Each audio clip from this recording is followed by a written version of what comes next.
Hello, everyone. Welcome back to this week's episode of Mocktail Minutes. This is Bailey. And this is Brianna. This week, I'm drinking Berrylicious Jigsaw Electrolytes. They're pretty good. Sometimes I think they taste like medicine, but today I think it's the colder the water you have, the better they taste. Yeah, you're right. That's interesting. I'm doing the Electrolyte powder plus strawberry kiwi. It's more of a tamer taste, but it's kind of my go-to if you're needing to get in potassium. Yeah. Because it's like the element of potassium products is because it's like 1,000 milligrams of potassium. I should probably get that. I need more potassium. I know, man. I'm really trying. Me too. I need it. And I feel like I'm doing so good. And I'm like, I'm still low in it. Yes. Yeah. This week, we are talking about metabolic health. So, we did an episode on your metabolism, and we had an episode last week where we met with a functional med practitioner. He dove into cholesterol. We talked a little bit about metabolic health, but we wanted to dive more into metabolic health and the real root of heart disease. So, let's jump into what actually is metabolic health. So, it's basically how efficiently your body is processing and using energy. So when you eat, again, your body is breaking down this food into the fuel, mostly glucose and fatty acids. And your metabolism is then going to determine how well your body is converting that into energy instead of storing it as fat or letting it cause damage. However, it's been found that only about 12% of adults are metabolically healthy.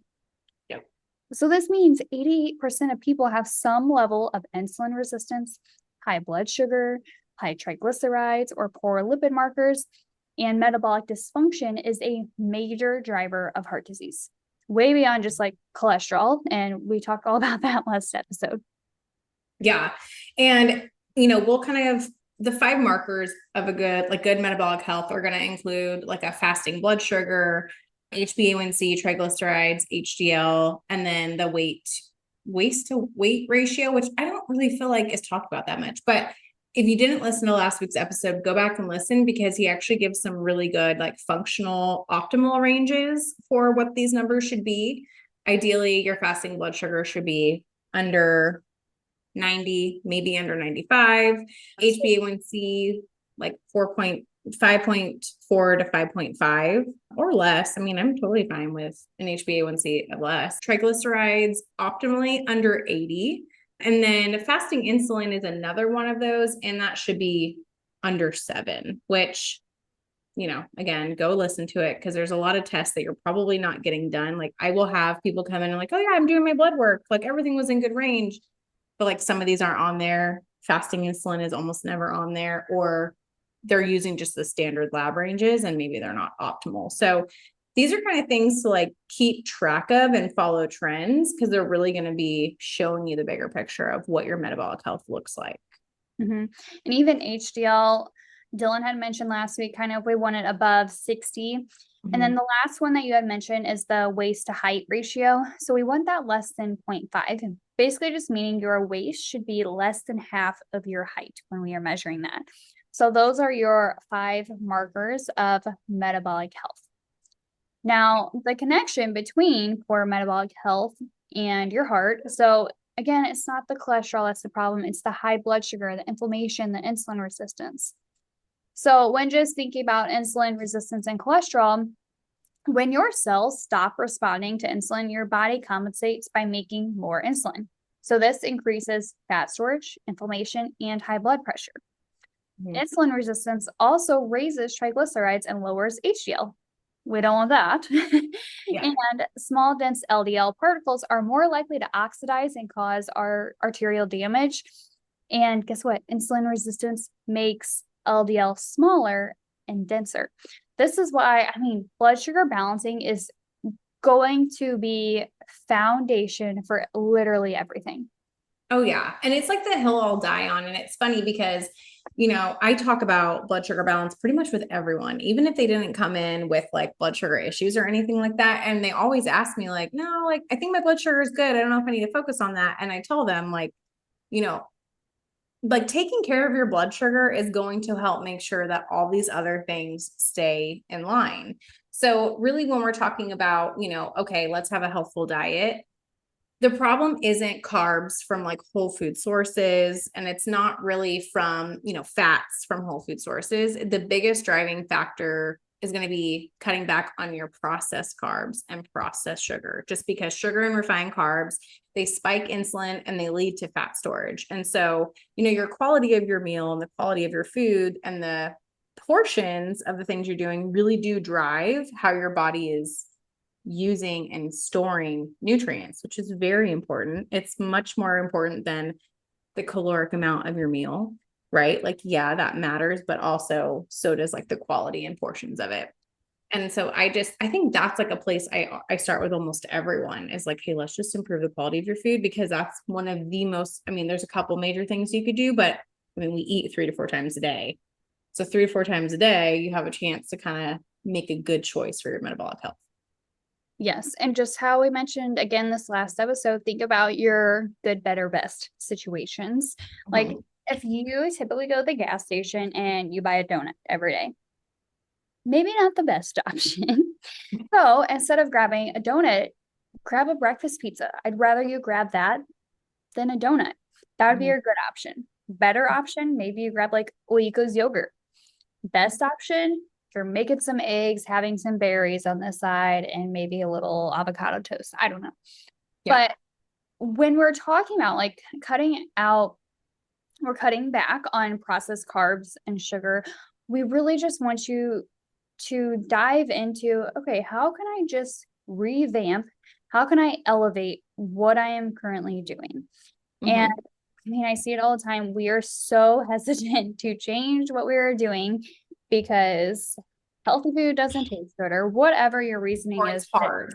Yeah. Yeah. It's hard. It costs too much. There's literally been a study done that it actually doesn't cost more. It's all about like, what are we actually doing here? So just start making small changes, get out of your own way, get out of your own head with that. And I like the concept of the good, better, best, because you don't have to jump from not so great to best. You don't have to do that. Something is always better than nothing. Slowly making those changes where it feels sustainable is going to be the best thing that you can do. And I always tell people, like, take it a meal at a time. Take it, whatever the situation is at a time, do the best you can do there. If it's not the ultimately most fantastic thing, whatever, you made the best of it. And I think we as people are just like, if it can't be the best, then it doesn't matter. And we kind of just like, screw it. Like, we'll figure this out next meal or whatever. And we just go straight for the, like, we're going all in left field, That's why people feel overwhelmed. Absolutely. Yeah.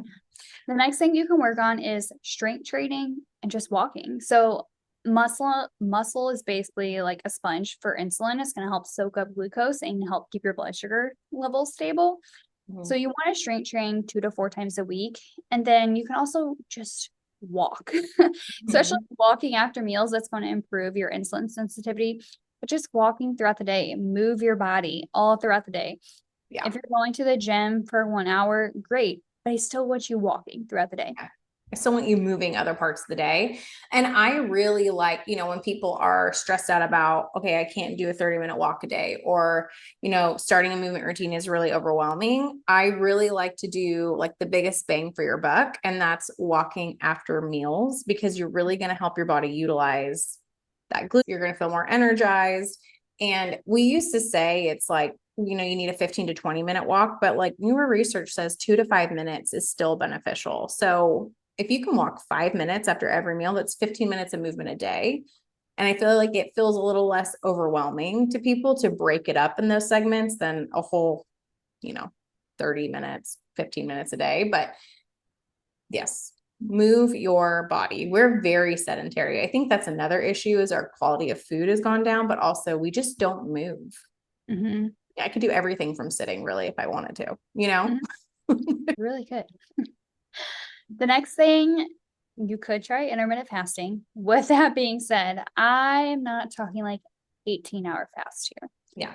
Talking like a 12-hour fast, because not only does going longer between meals, like 4-ish hours between meals, it's going to help lower your insulin levels. It's going to help give your digestive system a break as well. So about that time between meals, but also like 12 hours from the time between dinner and breakfast the next day is a good break on your body as well, too. Yeah. That's like the optimal time to do it, like overnight, because your body is doing all kinds of things. And I feel like sometimes people listen to this, especially women, and they're like, oh, cool. Yeah, I'm already doing it. And then it gives them an excuse to like not eat for the first time for the day until like 12 o'clock. That's not what we're saying.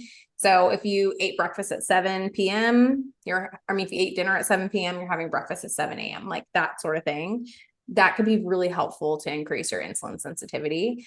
The next one, and I feel like the last two in this one, we're talking about literally every single episode, at least in some way, but it is what it is. We can't drive it home enough. Get enough sleep and manage stress. So we know poor sleep and chronic stress, they raise cortisol. This leads to inflammation, insulin resistance. It's just like a perfect storm, really. So aiming for that 7 to 9 hours of quality sleep, really doing things throughout the day to lower your stress reduction, like breath meditation, like just taking little breathing breaks. Like sometimes I tell people like set an alarm on your phone to go off to just like take 5 to 7 deep breaths, because we're not like breathing. We're like shallow breathing, running around doing our things. Like we're in this chronic state of stress all day long. So really just trying to be mindful and proactive about stress. And then the last thing that we actually talked about last episode as well, reducing seed oils. So this is going to be your canola, your soybean, corn oil, because they're going to promote inflammation. We want to focus more on the whole food healthy fats, olive oil, avocado oil, butter, coconut products, fat from animal products. Those are going to be your better options. So yes, those are 5 things that you can work on to start improving your metabolic health naturally. Now, again, don't go tomorrow trying to do all 5 of these things.